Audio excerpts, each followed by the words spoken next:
Bonjour à tous et bienvenue dans ce nouvel épisode de Rezaïn. Dans Rezaïn, nous partageons une grosse dose de motivation pour, après un doctorat, réussir votre transition entre le laboratoire académique et l'entreprise privée. Nous sommes 3 docteurs en biologie, travaillons actuellement en entreprise et fondateurs de l'association Resalience PhD. À travers Resalience et ce podcast Rezaïn, nous partageons notre expérience afin que vous puissiez trouver avec succès votre prochain poste. Rezaïn, c'est parti.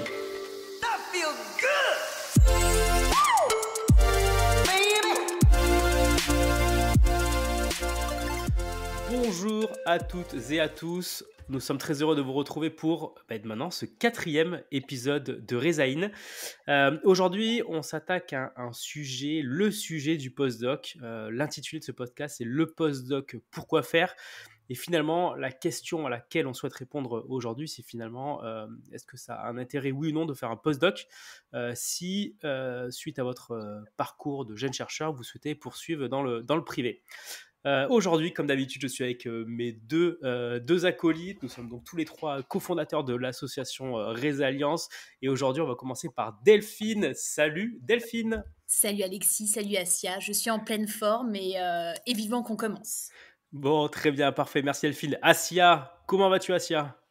Salut Alexis, salut Delphine. Mais je suis en pleine forme et je suis ravie de vous retrouver pour ce 3e, 4e podcast. 4e. Alexis, déjà, ça va vite. Exactement. 4e podcast de Rezaïn. Aujourd'hui, on va faire ça en 2 temps. C'est un peu ce qu'on avait fait la dernière fois. On va faire une partie actu, l'actualité de l'association Resalience, et ensuite, on attaquera le sujet du jour, donc sur le postdoc. Dans les actus, Delphine a participé au forum Biotechno de Marseille. Delphine, est-ce que tu peux nous en dire un peu plus sur ce qui s'est passé ? Tu as co-animé une table ronde. Carrément. Alors, l'histoire commence l'année dernière, donc c'est-à-dire fin 2021. Alors, Delphine, le podcast va durer une demi-heure. Ouais. Voilà, parce que là, ça a l'air de commencer très très loin. Excuse-moi. Allons droit au but. Excuse-moi. Donc, on était à 2021. Excuse-moi, Delphine. Non, c'était juste pour dire que la pré-invitation date de l'année dernière, mais bref, donc ça a eu lieu jeudi 20 octobre 2022 pour être précise. J'ai été invitée pour animer un atelier en binôme avec Charles Aymar, nos copains de chez OKDoc, qui font entre autres activités du recrutement de profils scientifiques. N'hésitez pas à aller voir un peu ce qu'ils font sur LinkedIn, sur leur site internet. Et vaste sujet, puisque l'atelier s'intitulait « Que faire après la thèse ?» CF Rezaïn numéro 1, si je peux me permettre. Et ce qu'on a choisi de faire pour l'atelier, c'était un petit temps de réflexion des personnes sur ce qu'elles aimaient, ce qu'elles n'aimaient pas, voilà, durant leur thèse ou même dans d'autres aspects de leur vie après tout, et d'essayer de faire matcher des choses qu'on aime qui peuvent être très, très centrées biologie ou des choses plus transversales, enfin voilà. Et après, des réponses qu'on a pu avoir, présenter différents métiers. Alors, il aurait fallu que l'atelier dure 3 jours pour dire tout ce qu'on avait à dire. Mais voilà, on a pu partager tous les deux plein de contenus avec chacun notre vision. Et c'était vraiment génial. Après toutes les questions, toutes les réactions des personnes, il y avait évidemment plein d'autres ateliers, des conférences, des entreprises présentes pour du recrutement, des sessions de coaching de CV, comme ce qu'on peut faire avec Reza Coaching. Enfin bref, je suis ressortie là avec plein d'énergie et la frustration de ne pas rester à l'apéro du soir. Mais voilà, encore un grand merci en tout cas à l'organisation déjà d'avoir lancé. C'était une première édition. Et puis de m'avoir invité, j'attends l'édition de l'année prochaine avec impatience. Eh bien, écoute, très bien, merci pour ce retour. On va se répéter par rapport à ce qu'on a dit dans le dernier podcast, donc le Rezaïn 3 sur le réseau. Allez participer à ce genre d'événement. Ça vous permet de rencontrer à la fois d'autres doctorants qui sont dans des situations similaires, mais également des professionnels, des entreprises, des gens qui vont pouvoir vous aider à vous ouvrir l'esprit sur autre chose que la R&D, notamment après la thèse, le postdoc. Donc, ouais, je pense nous, en tout cas, on est assez d'accord avec ça. On vous encourage à aller dans ce type d'événement et à rencontrer des professionnels. Voilà, faites une pause de PubMed et allez dans ce genre d'événement. deuxième point actualité, on a toujours le mentorat. On est en plein cours enfin c'est en cours de développement, ces sessions de mentorat. Asia, est-ce que tu peux nous en dire un peu plus? Yes, yes, le mentorat, ça se passe très très bien, ça coule de source. Alors on a un groupe, deux groupes sur Telegram, un groupe pour les mentorés, un groupe pour les mentors, et ça discute pas mal, beaucoup, beaucoup sur le groupe des mentors. Ça s'échange des tips, ça pose des questions, ça interagit. Donc un groupe qui est vivant et ça c'est super chouette. Ça montre que même entre mentors, il y a un vrai réseau, il y a une vraie entraide. Et ça c'est vraiment ce qu'on voulait animer à travers ce mentoring Résilience. Donc on est super content. Autre chose aussi, Alexis, je rebondis par rapport à ce qu'a dit Delphine, puisque Delphine donc a animé cet atelier avec Charles d'OkDoc. On a sorti récemment aussi l'enquête sociologique en collaboration avec OkDoc, une enquête socio, qui met au cœur l'embauche des docteurs et va essayer d'étudier la perception des docteurs par les entreprises. Essayer de comprendre les freins associés à ça. Cette enquête donc va interviewer des directeurs, des chefs d'équipe, des managers qui sont face à la problématique de recrutement de profils PhD. Et donc voilà, donc c'est hyper intéressant. On vient de lancer ça, on vient de lancer la com, mais vraiment tout récemment. Et donc on recrute aussi les profils managers. Alors PhD ou pas PhD, c'est important d'avoir les deux pour pouvoir vraiment comparer. Enfin voilà pour l'enquête socio en cours, le mentoring, j'en ai parlé. Et puis dernière chose aussi, le Reza Coaching. On va donc reprendre nous les coachings à partir du mois de novembre avec essentiellement, mais ça ne va pas dire que, puisque même récemment on a fait un coaching en mono-coaching individuel, mais on va partir sur du coaching de groupe. Alors on n'a pas encore exactement encore défini combien de personnes on prendra par groupe. Jusqu'à maintenant on en faisait 2. On va peut-être augmenter l'effectif. On vous tient très très vite au courant. Peut-être le prochain épisode, on aura lancé la com, donc on vous donnera beaucoup plus de détails. Mais voilà, stay tuned, ça va arriver très vite et suivez-nous sur LinkedIn, il y aura toutes les informations qui vont prochainement diffuser. Eh bien, très bien, parfait. Merci pour toutes ces informations. Donc, effectivement, il se passe pas mal de choses en ce moment au sein de Résilience, pas mal d'initiatives, toujours pour vous aider, à vous, jeunes chercheurs, à faciliter votre transition entre la fin de votre thèse ou de votre postdoc et le monde de l'entreprise. Écoutez, je pense qu'on a fait le tour sur les actualités du moment de Résilience. Passons au sujet du jour. Donc, le postdoc, pourquoi faire? Alors, on va un peu chacun de nous trois témoigner les uns après les autres de notre propre expérience et de notre propre ressenti par rapport à cette question-là. Asia, tu as fait un postdoc. Delphine et moi, on n'en a pas fait. Donc, ça vous permet aussi d'avoir les deux visions de personnes qui ont fait des postdocs et d'autres qui n'en ont pas fait. Peut-être commençons par Delphine. Quel est ton ressenti par rapport à la question aujourd'hui? Est-ce que tu conseillerais à un jeune chercheur qui souhaite partir en entreprise de faire un postdoc, oui ou non? Alors, est-ce que je peux répondre? Ça dépend. Si je prends mon propre exemple, parce que pas que parce que je suis égoïste, mais parce que c'est l'exemple que je connais le mieux, j'ai pas forcément tenu absolument à rester, à la paillasse, ni même, au cœur de la R&D dans des postes plus de management, par exemple. Donc non, pas forcément. Moi, la question que j'ai envie de vous amener aux oreilles, c'est faire un postdoc, mais quel serait le sens de cette étape pour vous? Et à mon sens, parce que donc j'ai quand même moi-même cherché un postdoc, ce qui peut paraître un peu contradictoire avec ce que je viens de dire, mais en fait, la raison qui m'a motivée à chercher ce postdoc, elle était pas terrible, si je peux m'auto-juger, parce qu'en fait, pour moi, c'était simplement repousser l'échéance au moment où j'allais me demander qu'est-ce que je veux réellement faire. Alors, quand on n'a pas la réponse à cette question, on conçoit tous les trois et vous tous à comprendre que c'est pas évident. Mais juste repousser l'échéance du moment où on va se demander c'est quoi réellement mon projet professionnel, on n'est pas dans les bonnes conditions. Et d'ailleurs, je pense que c'est en très grande partie pour ça que ça n'a pas abouti. J'avais pas une motivation profonde, conscientisée de pourquoi je candidatais pour des postdocs finalement. Donc ça, c'est la première chose. Ensuite, oui, en motivation, ça aurait été peut-être partir à l'étranger ou quoi. Mais encore une fois, c'était une motivation périphérique, on va dire, qu'à ce qu'est le postdoc en lui-même, donc une expérience en R&D supplémentaire pour voilà, enrichir et poursuivre son parcours en tant que chercheur. Mais bon, alors, je suis en train de m'égarer dans tous les sens. Mais après, voilà, à voir quel est le projet, quel est le sens que l'on donne à ce projet de postdoc. Très bien, merci Evelyne. Donc finalement, pas de réponse tranchée de ta part, plutôt un voilà, oui ou non en fait en fonction de la volonté du parcours Ouais, ouais, professionnel. bah après, c'est au cas par cas. Pour les tiens, j'ai pas trop regardé forcément toutes les interviews qu'on a fait pour les personnes qui sont, en R&D dans le privé. Est-ce qu'ils ont nécessairement fait des post-docs avant ou pas? J'en suis pas persuadée. Après là où ça prend vraiment plus son importance, à mon sens, et peut-être que vous pourrez me contredire, j'en sais rien, c'est si on a un objectif, vraiment un objectif concours, pour la trajectoire, j'allais dire classique alors qu'elle est pas forcément classique. Bref, là, ça prend du sens parce que c'est passage obligé.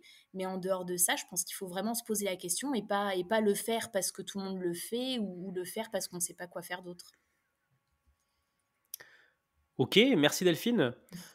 Asia, toi qui as fait alors un postdoc, Deux, allez. deux postdocs, voilà, bah, quand on aime, on ne compte pas.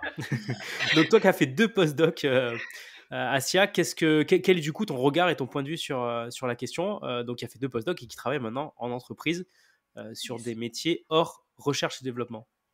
Yes. Pour ça, il faudrait que je vous raconte un peu de mon histoire. Je vais essayer d'être brève. J'ai fini ma thèse en immunologie qui a duré 4 ans et de toute façon, à ce moment-là, je ne connaissais pas les possibilités, les opportunités possibles pour, un PhD en immuno. Donc c'est clair, au moins je ne savais pas.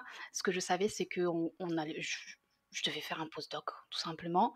Et vu que j'ai eu une opportunité, je vous dis vraiment à la fin de mon contrat, une opportunité de faire un postdoc CNRS, j'ai sauté dessus. Alors, j'ai sauté dessus pas parce qu'il fallait que je trouve forcément du travail, mais c'est parce que ça m'a apporté une nouvelle expertise que je n'avais pas.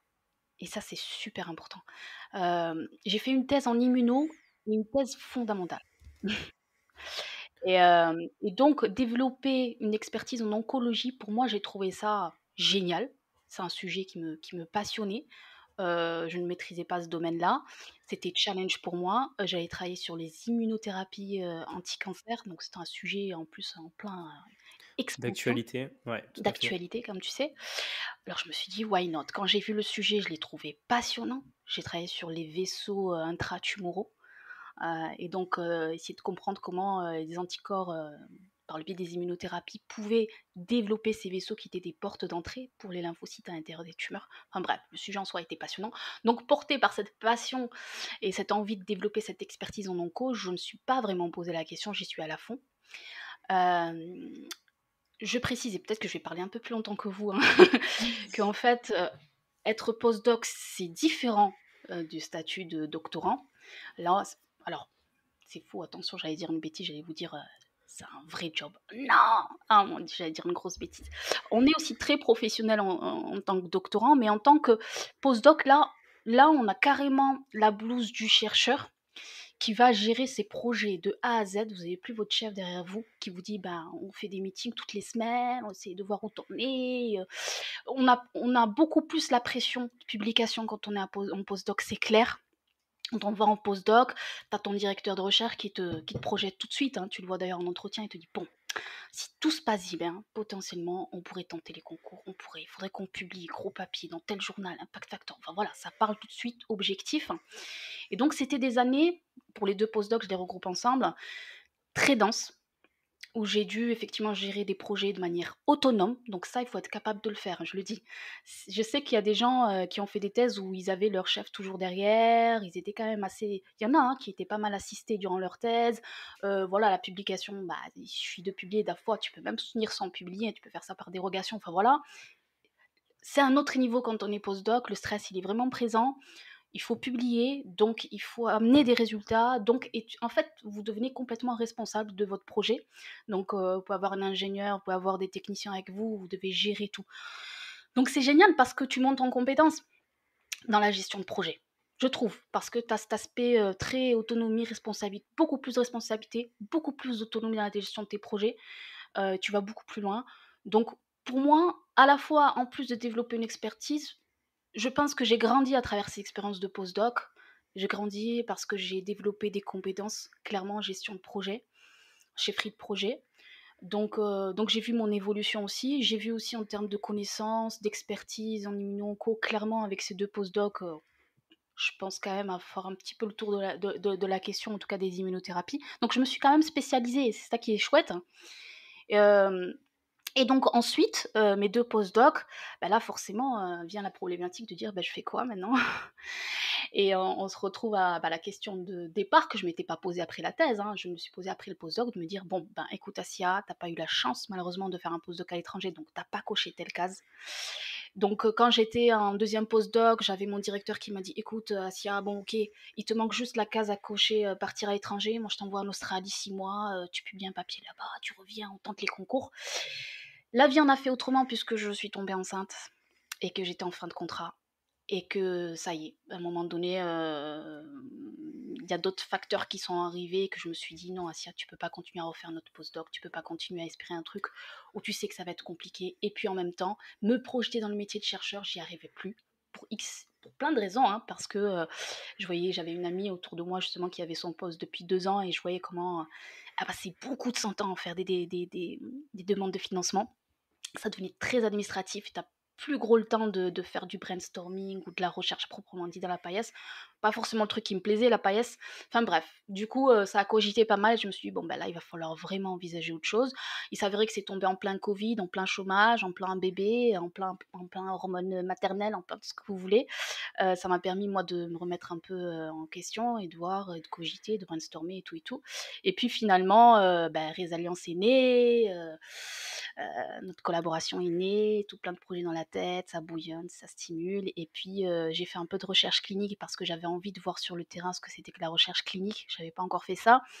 Et enfin, j'ai pas mal cherché des boulots justement, un peu dans la R&D, des boulots dans les CRO comme scientist, team leader. J'avais tenté aussi des candidatures. Je sais que rapidement, on m'avait recontacté parce que il y avait forcément l'expertise immuno-onco et donc c'était apprécié, ce genre de profil un peu postdoc ou l'expertise un peu poussée. Je sais que là où ça a pas mal plu, c'est pour des jobs dans les affaires médicales.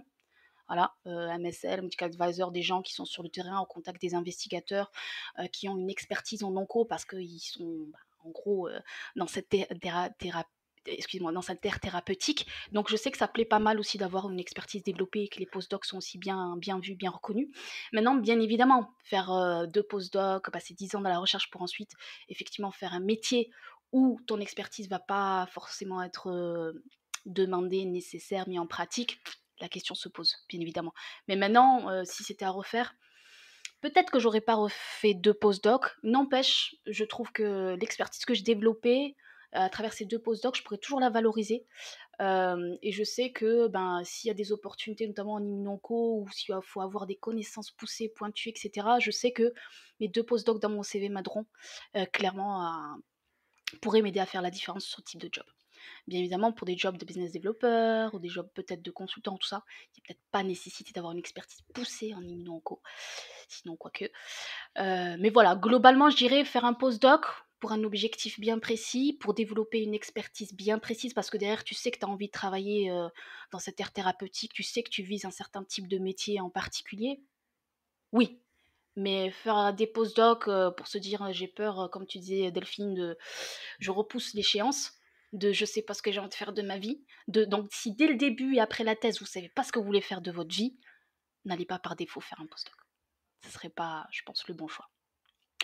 Voilà, je sais que j'ai un peu trop parlé, mais il Non, fallait mais que, très, très, très bien, effectivement, super fallait que intéressant. Moi, je je développe te un peu. rejoins à 100% sur, enfin, surtout ne pas faire un postdoc par défaut. Alors, du coup, si je parle, moi, enfin, comment est-ce que ça se passe? Donc, moi, j'ai pas fait de postdoc. C'est vrai que pendant toute ma thèse, j'avais déjà l'envie de partir en entreprise.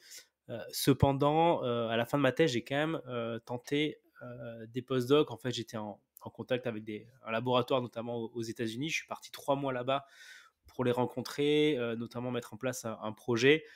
Je suis rentré, ils n'ont pas eu les financements, et là, c'est très étonnant, mais j'ai quand même continué à chercher des postdocs. J'ai pas mal candidaté, j'ai eu des entretiens alors aux États-Unis, en Europe, et j'ai commencé à passer, je me rappelle, ça m'avait marqué, un entretien pour un postdoc en visio, c'était pour un postdoc en Belgique. Le sujet hyper intéressant, la personne au bout du fil très très très sympa.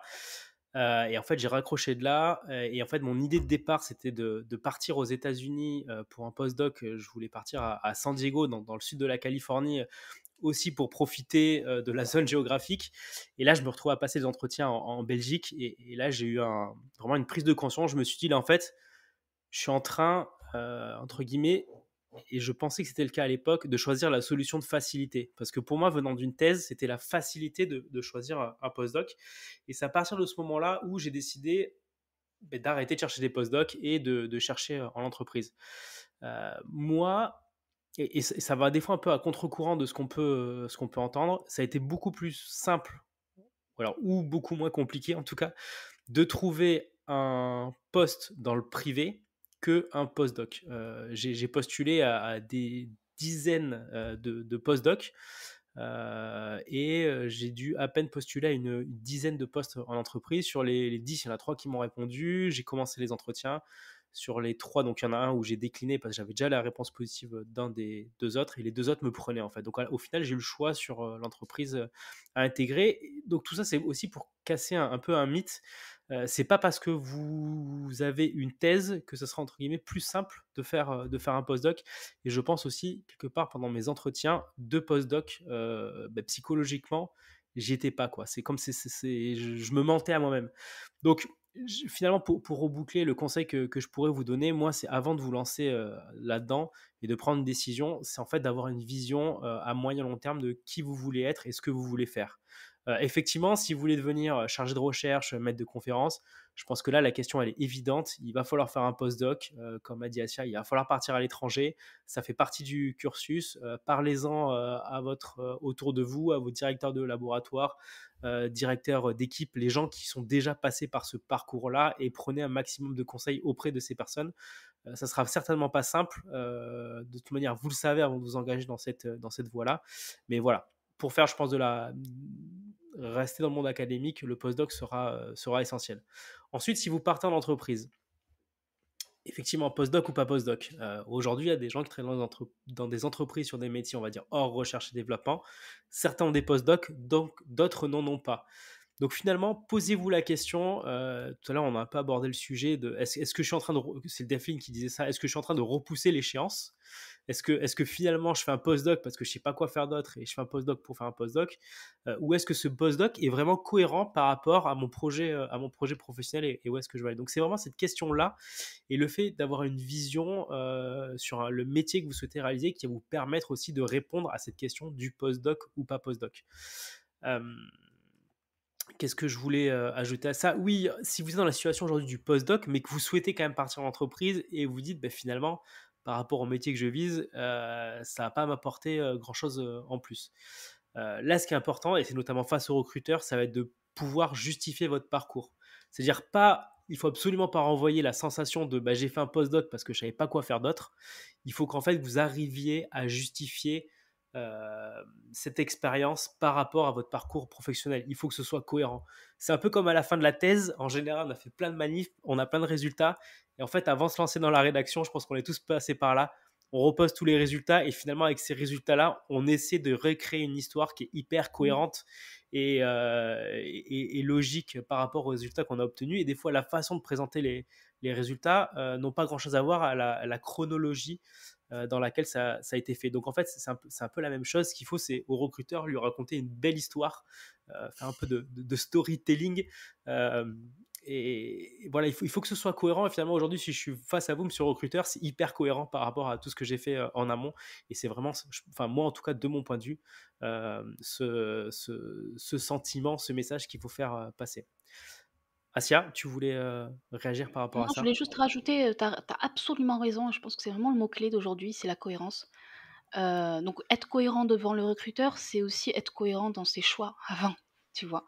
Parce que tu vois, Alexis, tu aurais fait une thèse, j'en sais rien moi, en immuno et que derrière tu vas aller bosser sur, peut-être un truc rien à voir, hein, c'est rien, un sujet complètement opposé, tu fais un postdoc, on sent pas la cohérence, on sent pas le lien entre les 2 et que tu viens devant le recruteur, tu auras beau effectivement avoir un peu de tchatch, le recruteur il se dit: «Mais ouais, pourquoi elle est passée du coq à l'âne? C'est quoi l'histoire? Pourquoi elle fait des recherches complètement, il y a pas de lien, c'est pas cohérent?» Donc attention à ceux qui vont, choper les postdocs, parce que, il y a un financement, enfin parce qu'ils sont acceptés tout simplement. Cherchez quand même la cohérence dans votre parcours, créez un vrai projet pro. Pour ma part, par exemple, passer de l'immuno à l'immuno-onco, c'était clairement, tu vois, Mmh. l'immuno-onco, ça marche super bien, donc en entreprise, c'est rechercher cette expertise, donc OK, tu vois, c'était courant et je sais que j'ai jamais eu trop de mal à le vendre, tu vois, de me dire: «Bon, ben, j'ai fait de l'immuno». L'immuno, ça s'intègre dans toutes les disciplines quasiment et j'avais vraiment envie d'avoir cette expertise en onco. Je suis partie faire des postdocs en onco. J'ai toujours essayé de trouver cette cohérence, mais évidemment, quand vous la trouvez dans votre parcours, c'est beaucoup plus facile de la valoriser devant l'entretien. Donc voilà, faites attention aux choix que vous faites, soyez cohérents. Et puis, je voulais juste rajouter une dernière chose, c'est-à-dire que quand on sait aujourd'hui le nombre de personnes qui finissent par décrocher un poste de chercheur, à moins de 10%, on ne peut plus aujourd'hui se permettre de faire un postdoc pour uniquement devenir chercheur. Voilà, donc on sait qu'on a 90% Mmh, de chance, mmh. même après un postdoc, de faire autre chose, de partir dans le privé. Donc c'est là où il faut vraiment, en amont, bien réfléchir. Je fais des postdocs pour faire quoi? Pour développer quoi comme expertise? Mmh, Pour mmh. faire quoi comme métier après? S'il y a une cohérence, s'il y a un vrai projet pro, moi je dis aucun souci. Toujours valorisable. Finalement, la question à se poser, c'est, qu'est-ce que ça apporte à mon CV, de faire, ou pas ce postdoc? Delphine, tu voulais dire, Ouais, alors j'ai envie de quelque rebondir chose? à chacune des phrases que vous prononcez, mais ce serait trop long. Je rebondis sur ce que tu disais tout à l'heure, Alexis. Je me reconnais complètement dans le fait d'avoir postulé à plein de postdocs. J'ai eu quelques rares entretiens, mais voilà, rien n'a abouti. Et en fait, à partir du moment où je me suis intéressée au privé et donc à des métiers différents de la R&D et de la paillasse, eh bien, j'ai postulé très peu, mais très bien, si je puis dire, parce que je savais exactement pourquoi je postulais. Parce que quand on est chercheur, voilà, en fin de thèse, peut-être qu'on postule un postdoc parce que c'est un métier qu'on connaît, on continue, on s'est peut-être pas trop posé de questions. Mais dans mon exemple perso où je débarque en prétendant pouvoir être consultante en financement, là, je me suis posé plein de questions et je suis vraiment allée chercher le pourquoi du comment que ça pourrait me plaire et pourquoi je pourrais être bonne sur ce poste. Donc je mettais pas là les pieds par hasard et je pense que ça a fait toute la différence. Et sinon, pour nuancer un petit peu ce qu'on a pu dire jusque-là, je repensais à une anecdote très rapide d'un ami à moi, donc docteur en biologie moléculaire, alors qui a fait plusieurs postdocs, je ne saurais pas vous retracer son parcours, peu importe, mais qui m'avait dit ouvertement, mais Delphine, en fait, moi, j'ai fait un postdoc, en fait, c'était pour confirmer mon envie de chercheur. Donc, en fait, lui, il y avait quand même un peu un doute. Il n'y avait pas un projet bien ficelé, bien éclairé. Il avait ce doute, mais il avait quand même identifiait qu'il avait besoin d'une réponse supplémentaire et d'une confirmation. Est-ce que oui ou non je veux poursuivre en recherche?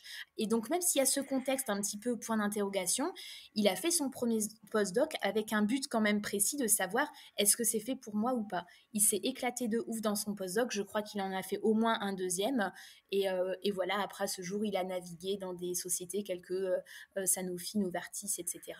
Et pour lui, ça a lui apporté la réponse qui lui manquait. Mais il avait bien identifié la question et je pense que ça peut faire la différence. Donc voilà, juste pour amener l'idée que si le projet n'est pas ficelé à la seconde près dans les 5 prochaines années, ça peut aussi avoir du sens malgré qu'on n'ait pas les réponses à toutes les questions. Ouais, je voulais juste rebondir par rapport à ce que tu disais, par rapport finalement à l'entourage. Et c'est vrai que quand on est au laboratoire en doctorat, les gens que l'on fréquente sont soit des doctorants, soit des postdocs, soit des ingénieurs d'études ou de recherche, des maîtres de conférences, des personnes qui ont fait des postdocs. Il y a un dicton qui dit qu'on est la moyenne des 5 personnes qu'on fréquente le plus. Donc forcément, quand vous êtes au contact de ces personnes-là, au quotidien, c'est vrai qu'on se dit c'est hyper logique de faire un postdoc parce qu'en fait tout le monde fait un postdoc. Et c'est là où va y aussi avoir un travail de votre part de rentrer en contact, d'aller rencontrer des personnes qui ont des parcours similaires au vôtre, c'est-à-dire une thèse ou PhD et qui font autre chose que de la recherche. Ça va aussi vous permettre de vous ouvrir l'esprit et de vous rendre compte que le postdoc, c'est pas forcément la suite logique après une thèse. C'est pas parce que vous faites une thèse qu'il faut absolument faire un postdoc. D'autres voies sont possibles. Donc, on revient toujours au réseau. Moi, c'est quelque chose voilà, que je pense hyper important dans le parcours professionnel et même dans le fait de mûrir son projet professionnel. C'est aller échanger avec des personnes qui ont des parcours similaires et qui font autre chose aujourd'hui que de la recherche académique. Écoutez, voilà, je pense qu'on a pas mal fait le tour de cette question. Pour nous suivre, comment est-ce qu'on suit ce qui se passe chez Resilience? Alors moi, je vous invite sur LinkedIn à suivre Asia, donc Asia Asrir, et Delphine Caps, donc les deux, Delphine et Asia, vous reliez au quotidien ce qui se passe au sein de l'association Resilience. Vous pouvez également me suivre. Moi, je ne communique pas sur... alors, quand je dis les suivre, c'est sur LinkedIn. Moi également, vous pouvez me suivre sur LinkedIn, même si je ne communique pas énormément sur ces sujets-là. Pas dans la rue. Voilà. J'ai pensé la même chose, Delphine. J'ai dit, on ne va pas te poursuivre dans la rue. Ne me suivez pas dans la rue si vous me croisez. Hein. Voilà, suivez-les sur LinkedIn. Voilà. Oui, d'accord. Soyons précis. Vous retrouvez toujours tous les interviews qui sont disponibles et également ces épisodes de Rezaïn sur notre chaîne YouTube. Qu'est-ce qu'on a? Le groupe BioPhD sur lequel on publie, ou en tout cas la communauté Resilience partage des offres d'emploi disponibles pour des jeunes chercheurs. Qu'est-ce que j'oublie? Je pense qu'on a fait le tour. Moi, je voulais juste remercier Vas-y. Alexis, tous les gens qui nous envoient des mots qui nous font chaud au cœur. Moi, j'en ai reçu il n'y a pas très longtemps. On se les partage tout le temps, on se les fait tourner. C'est une bouffée d'oxygène pour nous, c'est une grosse dose d'énergie, ça nous motive. Continuez à nous donner vos impressions. Moi, j'en ai une qui m'a dit, mais tout récemment, mais je vous écoute dans le bus, mais je vous écoute quand je fais mes manips, mais je vous écoute au microscope, mais je vous écoute, je suis fan dingue, j'attends le prochain épisode. Waouh! Donc ça montre que ça prend, que ça plaît, que ça aide, et on est ravis de partager ces moments avec vous, et on continuera tant que vous continuerez à nous envoyer des petits boosts comme ça nous fait plaisir, donc merci. Exactement, et si vous voulez, vous qui êtes en train de nous écouter actuellement, nous aider, parlez de Rezaïn, parlez de Resilience à vos collègues qui sont en doctorat, qui sont en postdoc. C'est le meilleur moyen de nous aider dans nos démarches. Partagez l'information avec les personnes que vous connaissez qui sont susceptibles d'être intéressées par le contenu qu'on partage. Voilà, écoutez, merci beaucoup. Ce 4e épisode de Rezaïn se termine. On vous donne rendez-vous. On a prévu d'enregistrer d'autres podcasts. Comme d'habitude, on attend vos retours. Alors, soit sur YouTube, si vous nous écoutez sur YouTube, n'hésitez pas à nous mettre un commentaire, ou sinon vous nous envoyez un email. Ça nous fait toujours plaisir de savoir ce que vous pensez du contenu qu'on vous partage. Allez, merci beaucoup. On vous souhaite d'excellentes manips et à bientôt pour le prochain épisode. Ciao tout le monde. À bientôt. Ciao.